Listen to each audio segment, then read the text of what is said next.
Before I made a decision to change, my life was a mess, I would say, because I was trying to be fake. I was trying to be someone I wasn't, especially in school with friends, with the older people in my year and stuff. I wanted to be like them. I wanted to be that person that everyone else will look up to say, okay, he's got this, I want that. So that was me.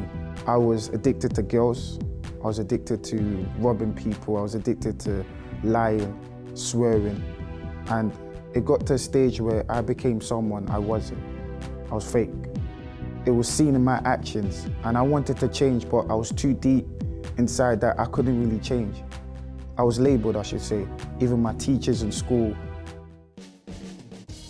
As I made my decision, I said to myself, I didn't want to tell no one that I made a decision to change. I wanted them to see the change inside of me. And it was really clear, even when I went back to school and stuff, like my teacher, she was like, oh, Ahmed, you've changed. And I was happy. I was like, I didn't need to tell you that I've changed because you can see the change inside of me. And now, like, I would say I'm different because I made a decision to change. And just from that decision, from making that decision, everything started to move forward. For me, I'm now a positive person. I can speak in front of cameras now. I can speak in front of people. But before, I wanted to be someone I wasn't. I wanted to be different. I didn't know how to accept myself. But now, I can do anything I want. I'm just myself. I'm just Ahmed.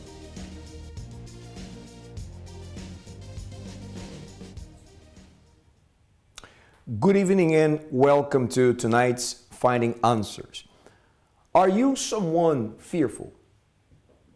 Do you struggle with taking important decisions that are necessary actually for you to have a good life, a happy life, to achieve your goals, to do what you need to do? However, there's always a thought, a second thought, trying to hold you back, saying to you, but what if?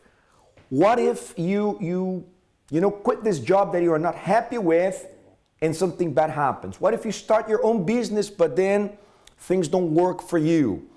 What if you get into a relationship but this person ends up hurting you and you struggle with fear? Right now, watching us, you see there's so many things that have to be done, that you have to do, but fear blocks you. It at times paralyzes you. Maybe you're watching us right now and your life is at a stall. It's not going forward. You know that you have a lot of potential. You know there's so much that you can do. However, there's fear always blocking you from doing what has to be done. You see, tonight, we're going to show you how you can overcome fear. There is a way. Telling you right away, there's a way to overcome fear, because you will agree with me that many times people who are fearful or who even consider themselves to be fearful, when a certain situation happens, a moment of danger, when they are feeling like pressed against the wall, they do something very courageous, forced by the situation. Maybe even you have gone through something like this. Once, there was no other alternative. You had to do something. It was do or die. Then you did something and probably it worked. Why? Because you did something with courage, which is faith. This courage, acting in courage, is part of using faith. The faith we've been talking about in every edition of Finding Answers. So the topic for tonight is, how do you get your courage? How do you muster the courage to do what has to be done? Be with us. Give us this hour together, because we're going to show you how to do it. Watch this video and we'll come back.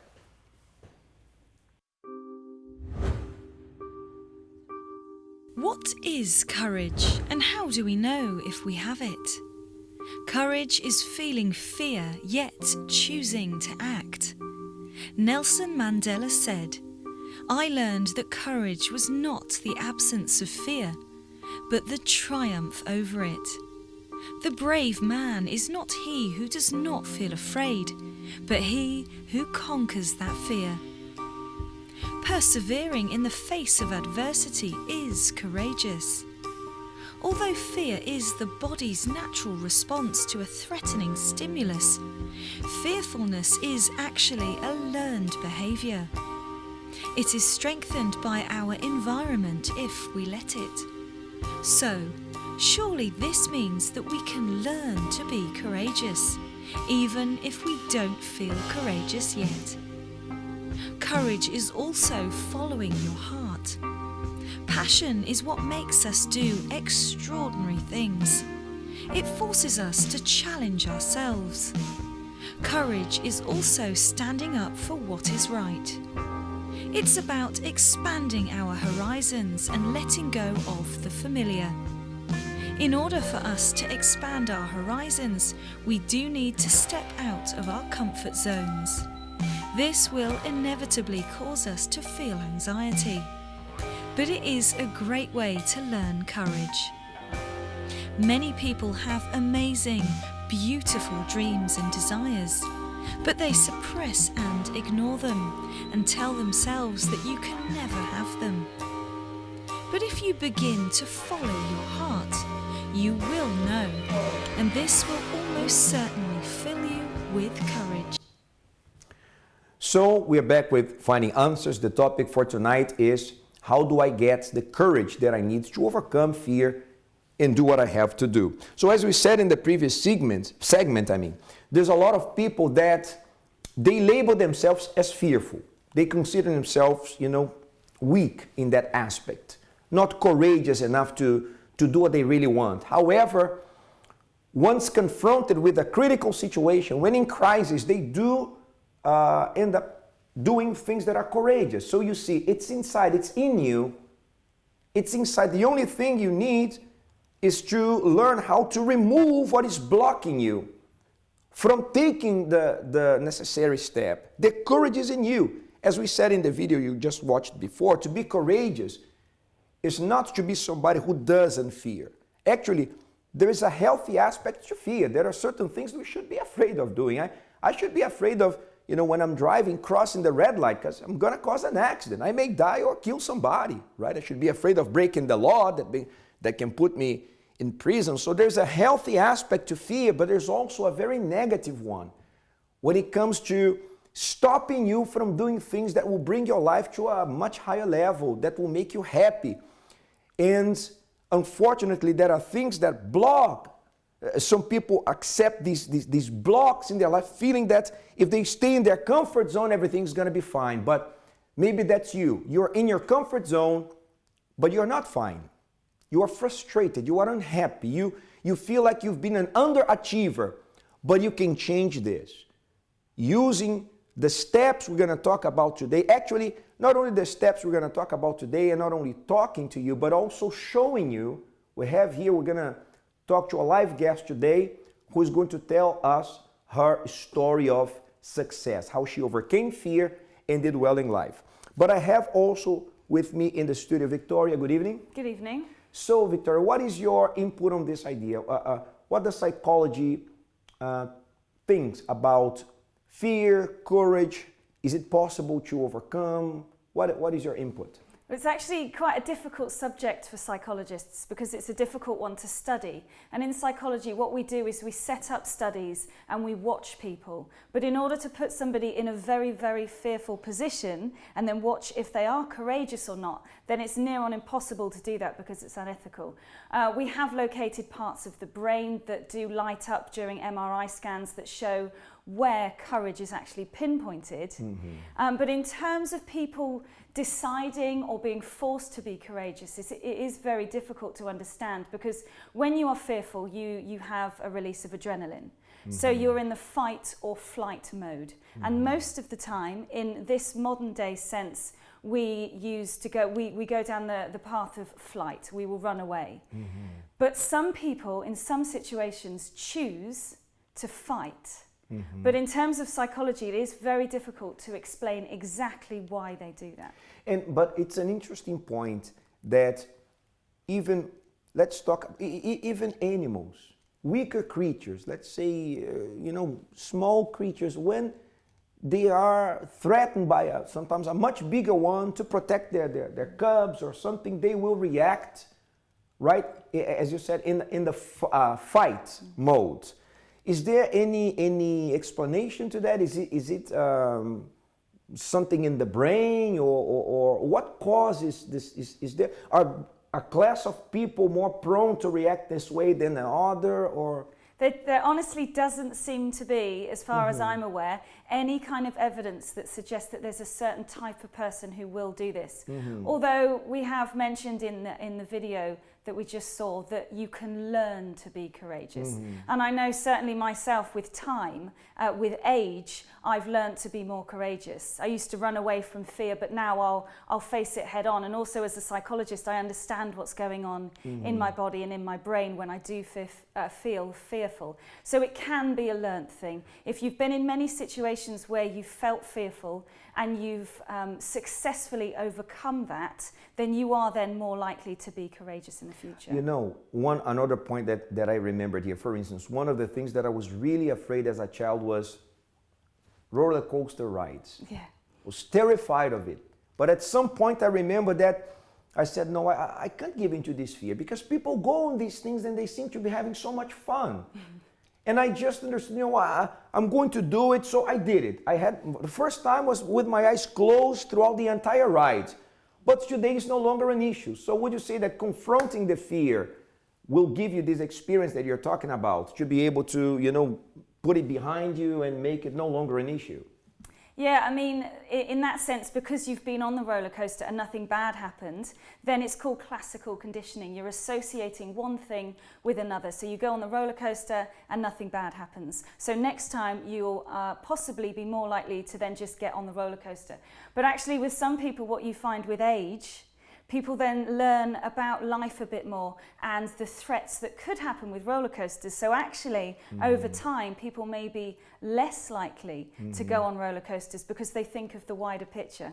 So I'm not giving you any kind of answer, I'm afraid, because it is a very difficult subject for psychologists to study. But you know, I would say that when you are more rational, you see, I was talking about one specific fear. That's something very, very innocent. Fear of roller coaster. Your life's not going to change by you riding in one or not. It's something simple. But there are certain other aspects that you can use the same principle. You know, there's a lot of people sometimes who quit a job that they are not happy with, and they apply for the one that they are passionate about. And they don't have at first any guarantee, but they say, okay, there are jobs out there. You know, I'm living in a country where there are opportunities, and I'm going to do it. So you confront the fear. Even though you're not doing it, you know, 100%, you're not courageous about it, the fear is still there, but you think about it. You use your reason instead of your emotions. This is the point that I wanted to make.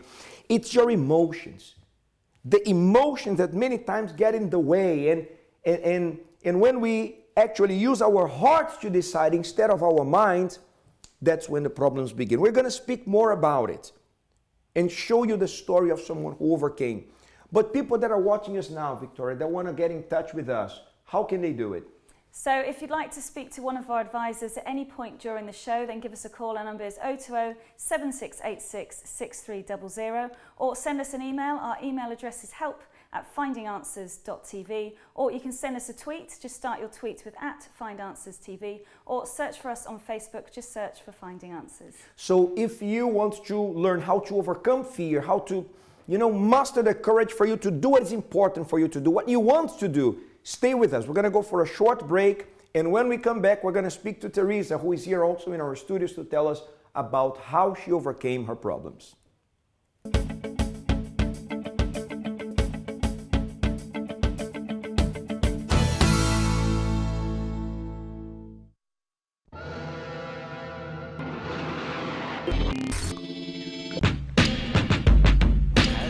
Been steering killer drones searching for us.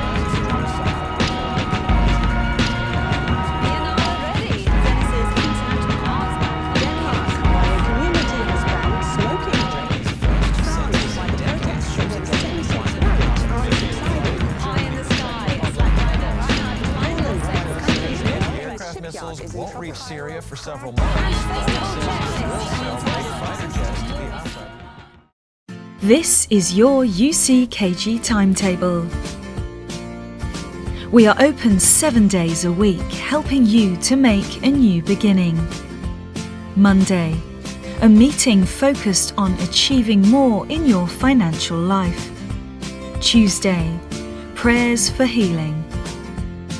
Wednesday, a meeting teaching you to develop in your spiritual life.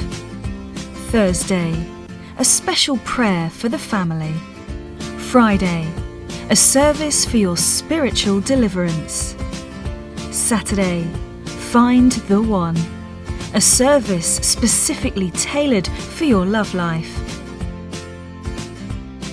Sunday, Reconnect with God, the main meeting for your spiritual strength.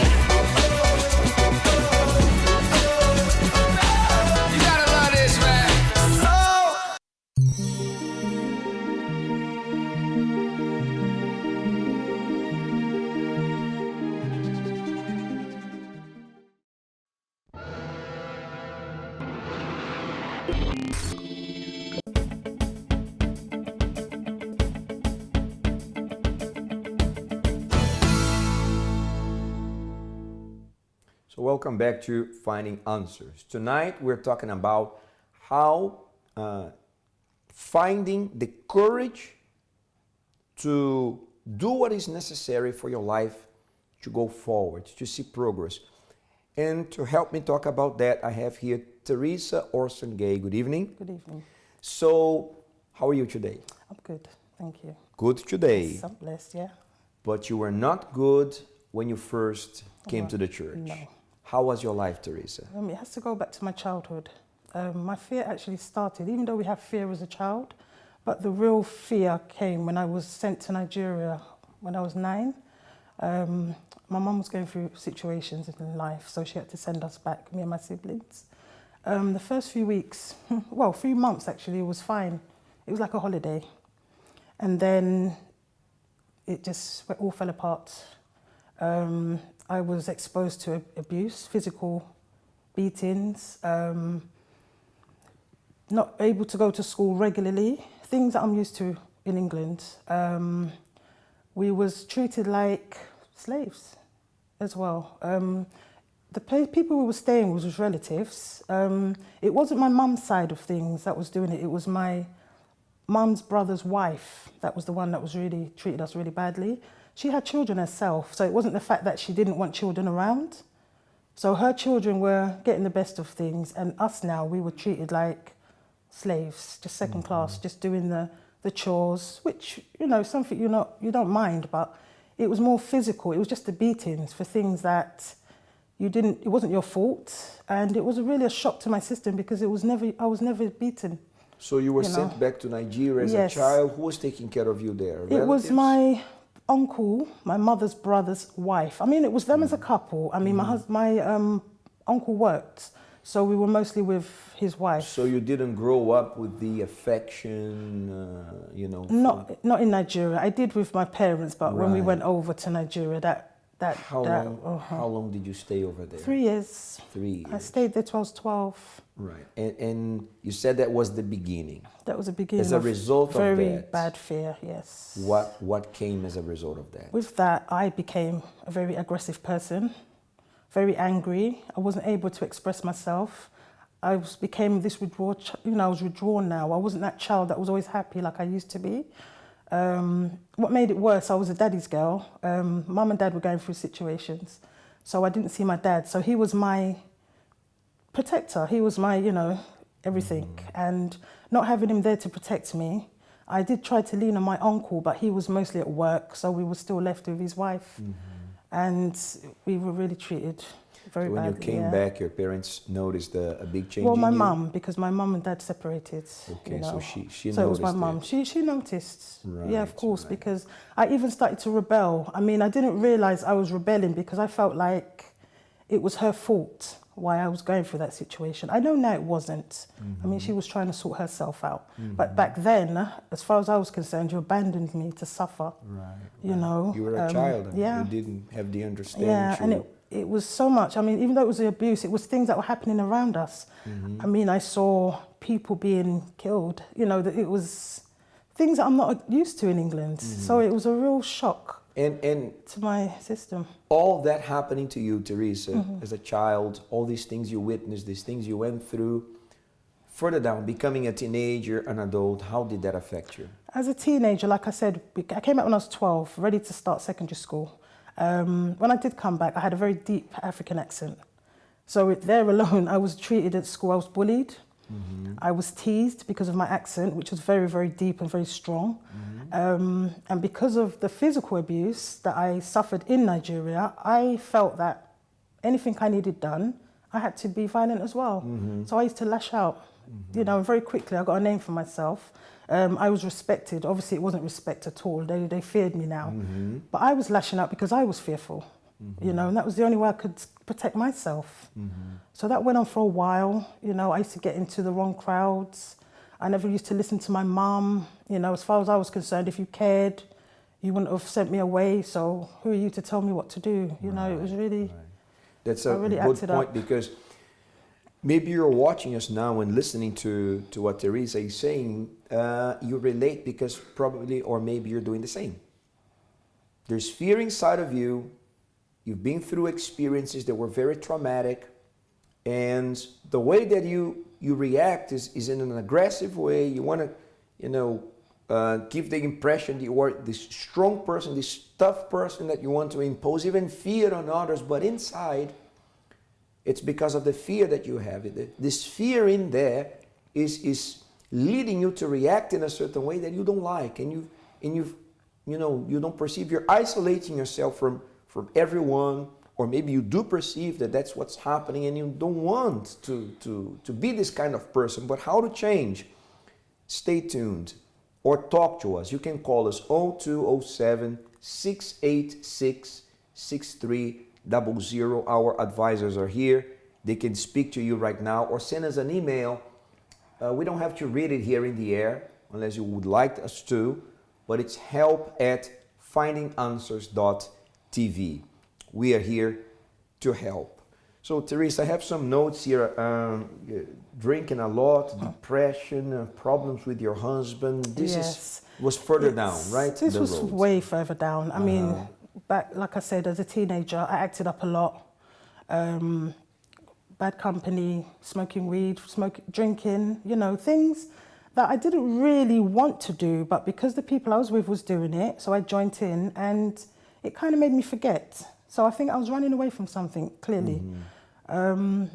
But I'd always go home and feel so sad and alone. Even though I was out there and I was popular, everybody thought I was this tough person, you know, but inside I was just really broken. So as a child, you were put on this bad route, you could say, like a bad route, and you didn't know how to come out of it. I didn't know. I just felt withdrawn and isolated, because when you have adults, big people, you know, I mean, I'm a child, treating you in such a way, you know, you're fearful of everything. You know, whatever people say to you, they put you down, so you just accept it.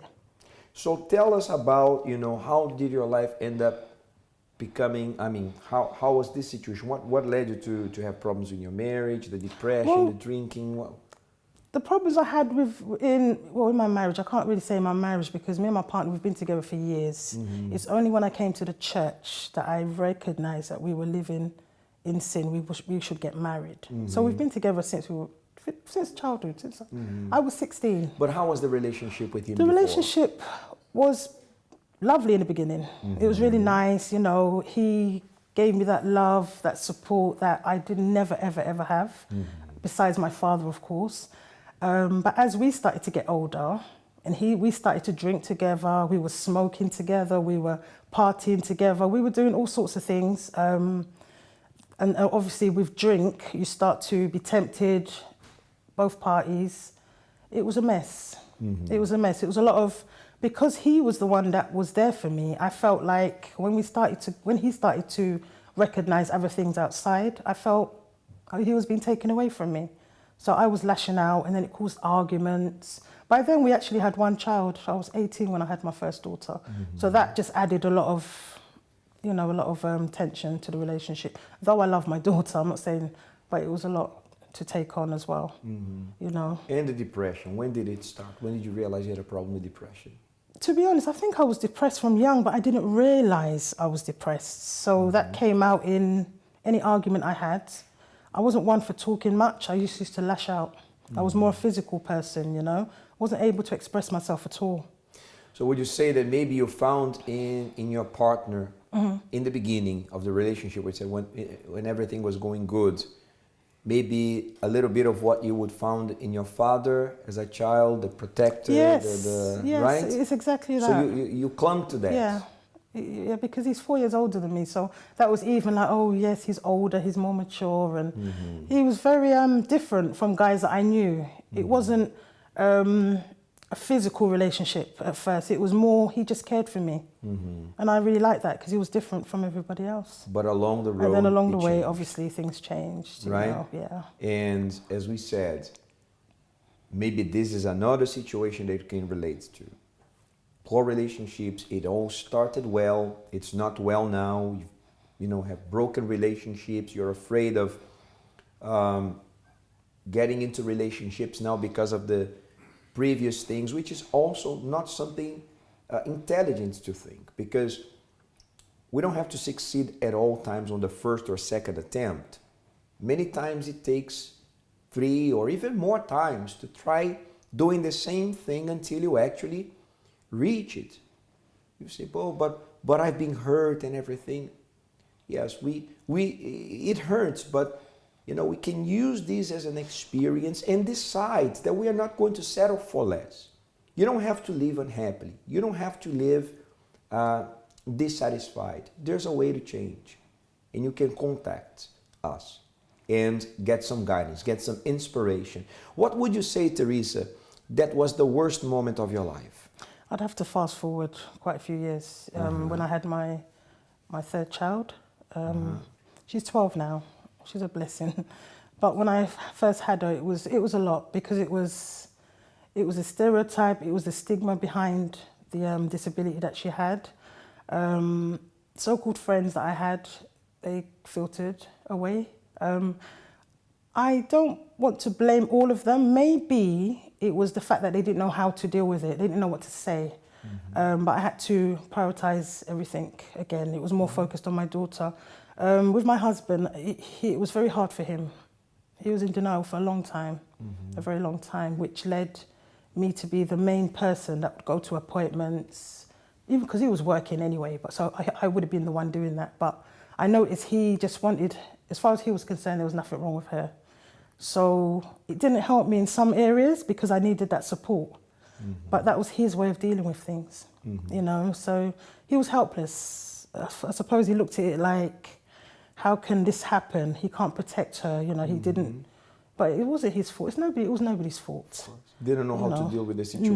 No. That, given the other problems, your depression, yes, both of you guys drinking, the isolation, everything, was just the straw that broke the camel's back. Definitely. For you guys. Yeah. But you were able to change this situation. Oh, definitely, yes. It's a complete different situation now.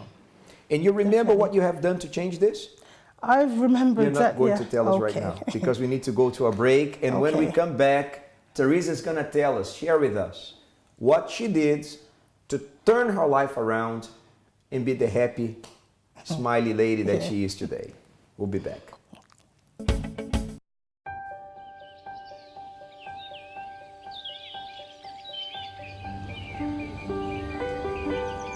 I get motivated to kickstart life again.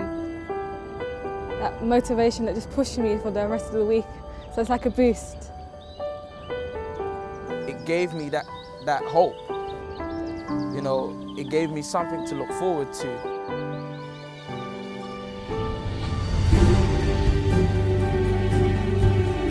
I felt welcomed The environment, it's hard to explain, but I felt at peace. It's home. Sometimes, in order for you to get to the place that you want to be, it's important just to take that little step. They didn't judge me from what background I came from. I felt like I belonged. One of the greatest things is, you know, you get to meet new people. Maybe, hopefully, I might get to see you there.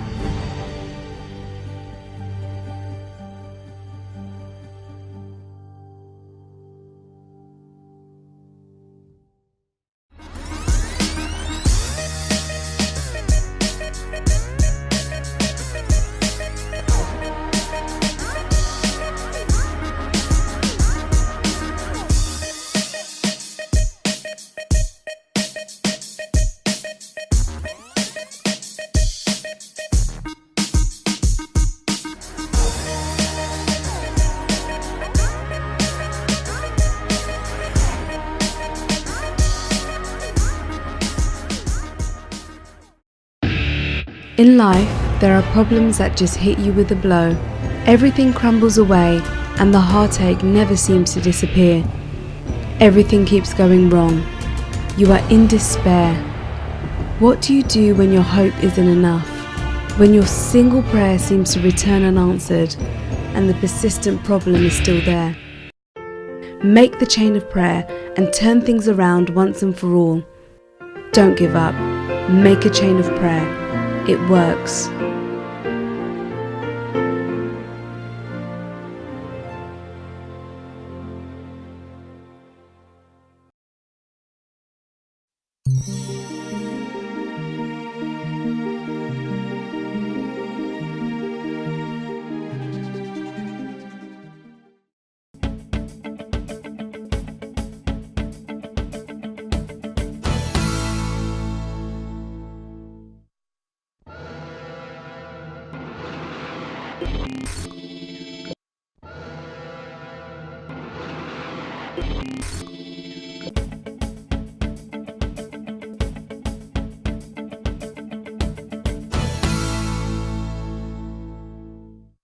Definitely depression is probably number one. They're arguing and they're talking negatively about each other. What is more valuable than another? And I think you can have as many friends and families as you want. It just depends. Is a common regret, like, oh, like I should have like asked that person out, or like.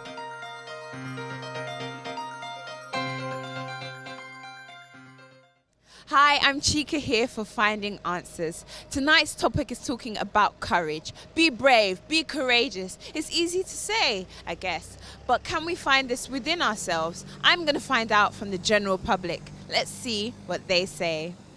Can we train our minds to act more courageously in everyday life? I would personally say no. I don't think we can, because you are who you are. Your instinct, like you do what you want to do. It's natural. I don't think you can force yourself to do something you don't naturally want to do, but you can be like influenced by your friends. If they say come out, you probably will. So yeah, I mean, I don't think so. Absolutely. Personal experience, I've been there before, overcoming fears and like depression and stuff, like which is mental health especially is a widespread problem, and that's one way that people, well, I myself have trained my mind to be more courageous. Yeah, we can if we will do our daily life more fun and more like, because if you especially if you work in a work that you don't like, you won't have the spirit to work any further. But friends, family, even if you work with close, tight people, they'll lift up your encouragement. Yeah, of course. We could always change our minds and set it to wherever we put our minds to. So, yeah.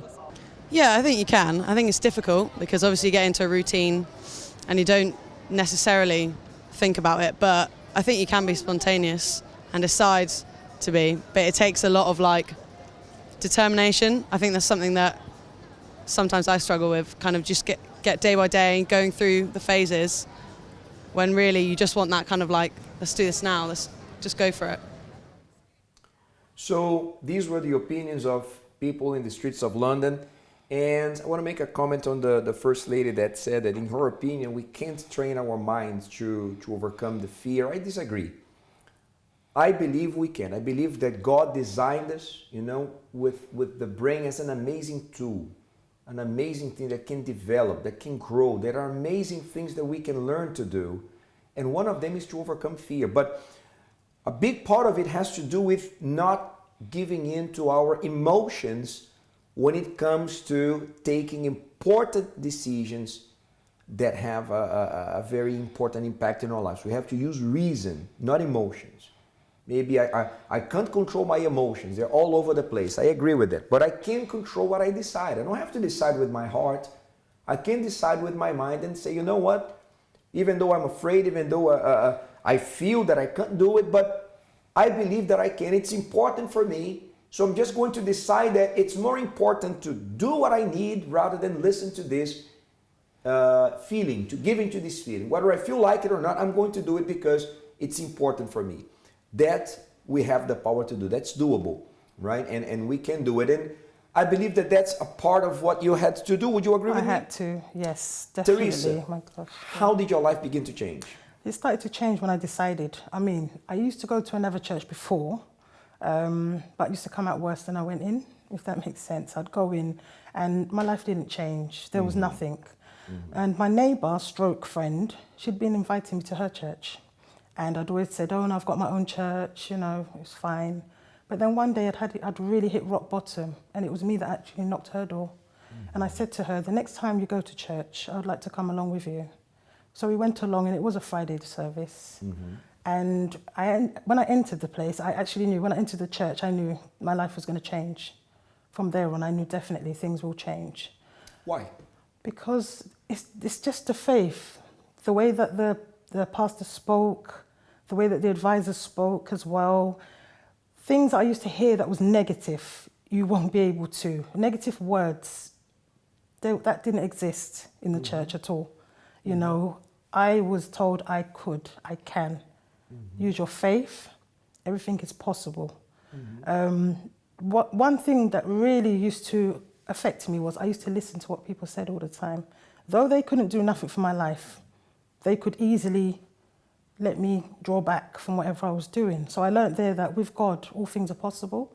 So then I started to come, Friday was obviously Friday I came, then the Sunday, started to take part in the chains of prayer, do the purposes, you know. Then I started to come on a Wednesday because I now learnt that with God, if you have God first, everything else will be added.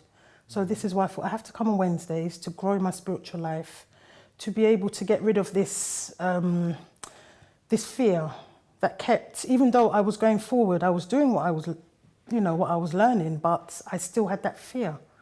So by coming on Wednesdays, getting strong in my spiritual life, I now know that even though I have fear, I still go ahead and do what I have to do, regardless of what it is. I still go ahead and do. So you're saying that you found a positive environment in the church. Yes. There you heard inspiring words that empowered you. Correct me if I'm wrong. No, that's correct. That's right. To not regard certain things that you would hear from other people that were negative. Exactly. Right? There's nothing wrong with listening to other people. I think we should. We should allow ourselves to be influenced by other people, but in a positive way. Of course. Right? Yeah. Even when I hear something that I don't like, but if it's in the sense of, you know, making me a better person, right? Exactly.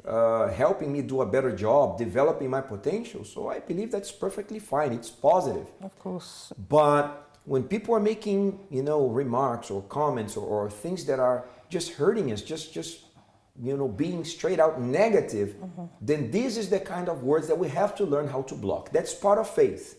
You see, part of faith in God is learning how to block words that will simply bring you down, words that are negative, words that sometimes are you know, spoken by the other person, even in a moment of anger or something, right? They don't really mean what they say, but labeling us as you know, something negative or something. When we learn to block these words and not let them affect us anymore, you know, and believe, for instance, God says that to Him we're special. Yes. right? Even you watching us right now. You know, God says in Scripture that we are special. He gave us power to be called children of God. We are His children, His masterpiece. So no, if He considers me His masterpiece, wow, to me that's awesome, right? So these are the kinds of things that you learn at the church. I also learned that even though I was taking that for myself, I had to do that for myself too.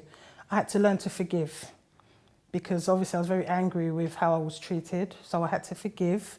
I also had to stop with the negative words I was saying about myself, because it's all well and good saying that other people were speaking negative, but me, myself, I had to start thinking in a positive way as well. You know, I had to humble myself. With regards to my husband, for example, I was always the one that had to be right, you know, so I had to learn to humble myself as well. And even though he may not be right, but know how to speak rather than just lash out and become this aggressive person, just humble myself and know how to choose the right words as well, because my words could be hurtful as well.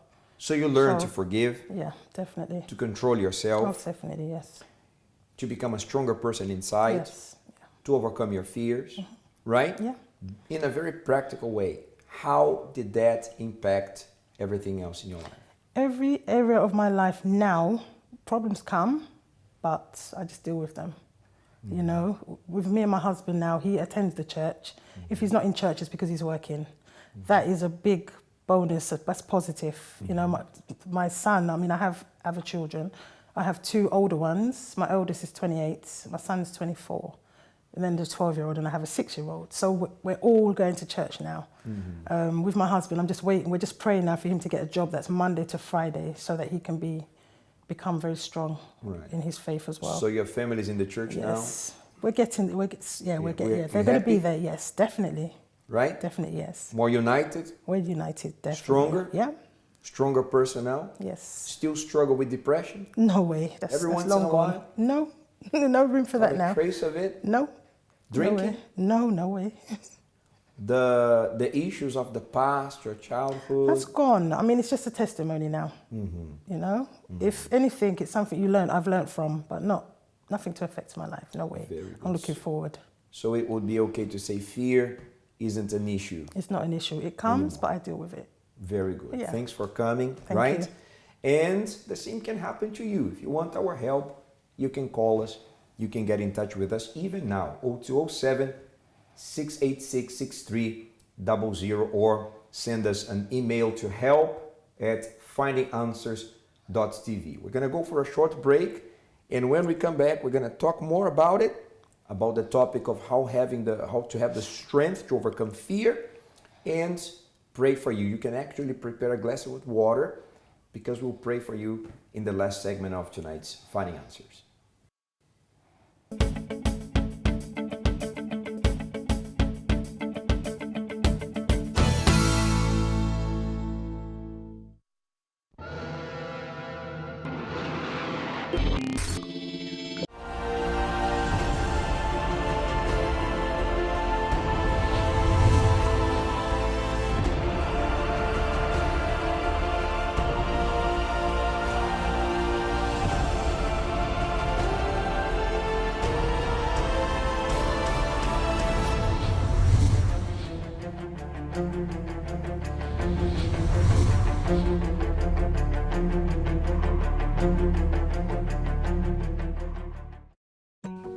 Are you a duck? What can it do? It swims. It walks. It flies. But does it do them all well? Yes, a duck can do all of the above, but it's not known for being great at any. So, are you a duck? Rather than attempting to do all things, why not be the best at one thing at a time? You will find you'll actually learn to be great at more things.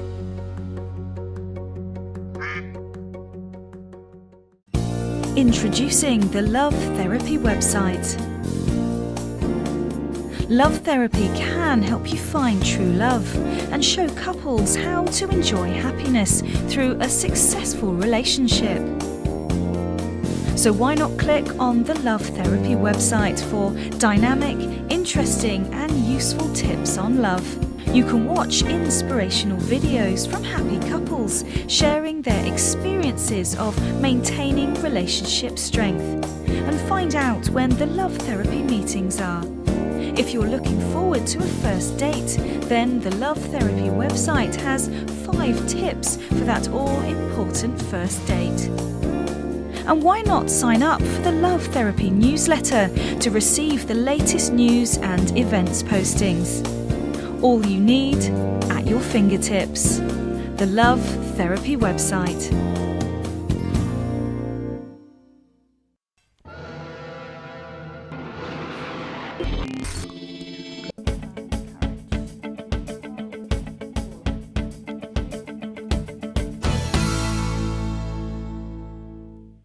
Welcome back to Finding Answers. So tonight our topic was Help Me Find Courage. So here's a video that will hopefully go some way to help you find courage in your life.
So we're back with Finding Answers. In a few minutes, we're going to be praying with you. Prepare a glass of water if you want to pray with us. But Victor, you were sharing with us in the beginning of the program that by experience, you were able to overcome certain things that before were like an issue or bring fear to you, right? Yeah. You want to talk about it? What was it? Well, it's mainly things that you think when you're younger, I can't possibly do this because something awful will happen. But what you tend to realize is very, very rarely will something actually that bad happen. So for example, when I changed careers, I panicked that something awful was happening. But actually, if I look at my experience and I have faith in myself, I knew I was going to find a job. So I just changed career just like that. It's about believing in yourself, I think, and just realizing that you've actually got a support system. So if everything does fall away from you, you can grab onto somebody. You've got your family, you've got your partner, that somebody will be there to support you. And I suppose the way that you would look at that would be through God, and a psychologist would talk about it being through experience. So it is very interesting, and I do often shock myself at just how courageous you can be. And it's quite surprising, but I do believe that you can find courage through experience. And the feeling that it brings when you were able to actually accomplish something that before you were quite afraid of doing, and you finally see yourself, making it, the feeling. Of course, it's very, very exhilarating. And it may be actually slightly addictive because you get through it and you look around and you say, wow, I've actually made it. And it's a very important part of life. And I agree with you. A big part of believing in God is believing also in yourself, because there is no point here. I'm speaking to this camera now. There's no point if you believe in God and you doubt yourself. You have to couple both beliefs. That is the optimal situation. You believe that you can do it. You believe, and if all else fails, yes, you do have God there with you. He never leaves you. He promised to never leave nor forsake those who believe in Him. Fear oftentimes is the thing that blocks you because you don't know. You're not sure about the outcome. But if you give into this emotion of not being sure and then you don't do anything about it, then frustration, unhappiness, and a lot of negative things will ensue. So you can decide. The victory over fear begins with your decision, as also Teresa shared with us tonight. She decided, I'm going to change. I refuse to be this unhappy person that I've been so far. One decision starts the process that will change everything about your life. Believe. Don't let these emotions be controlling you. Decide with your head, not with your heart. If you think about it, probably the worst decisions you've ever taken in your life were the ones that you decided with your emotions. You didn't use your brain. You just, went with your feelings. You did what your heart was telling you to do. And then later on, you discovered that those were poor decisions that brought a lot of pain. And then the fear only increased. Deciding with your mind, using your intelligence when it comes to decisions that are important for you is a very important step to find what God can do for you, to tap into His power, to discover the power of God. And if you want our help to do that, we're going to pray on your behalf right now, to pray with you. Take your glass with water now because it's a moment of prayer. Prepare now for the moment of prayer. If you would like us to make a prayer concerning your spiritual well-being, send your name and prayer request to help@findinganswers.tv. God, right now we unify our faith with this viewer that is struggling with the issue of fear.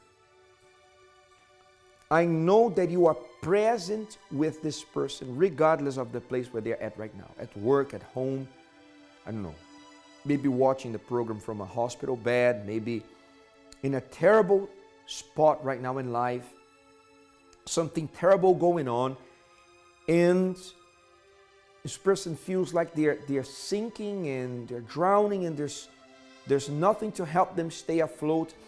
I ask you, Lord, please, in this moment, reach out with your own mighty hand. Let your hand be the one to rescue.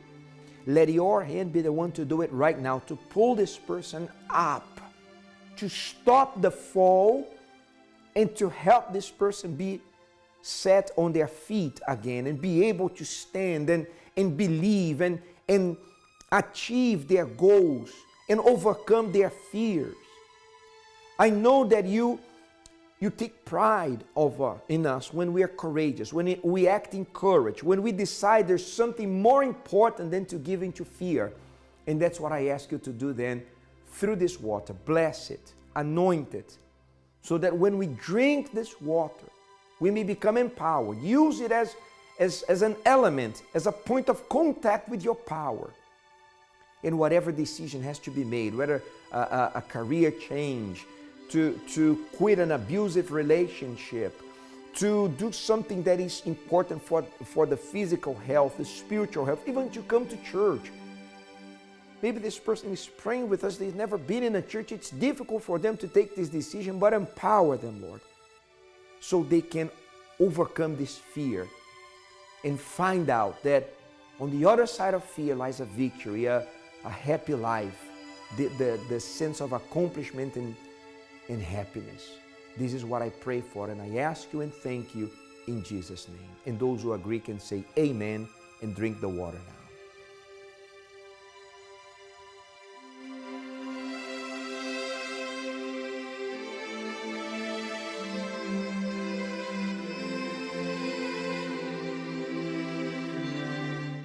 So thanks for being with us. This is it for tonight, but you can still call us 0207-686-6300. Our advisors are staying here for a while if you still would like to speak to us. I'll see you tomorrow. at the next edition of Finding Answers.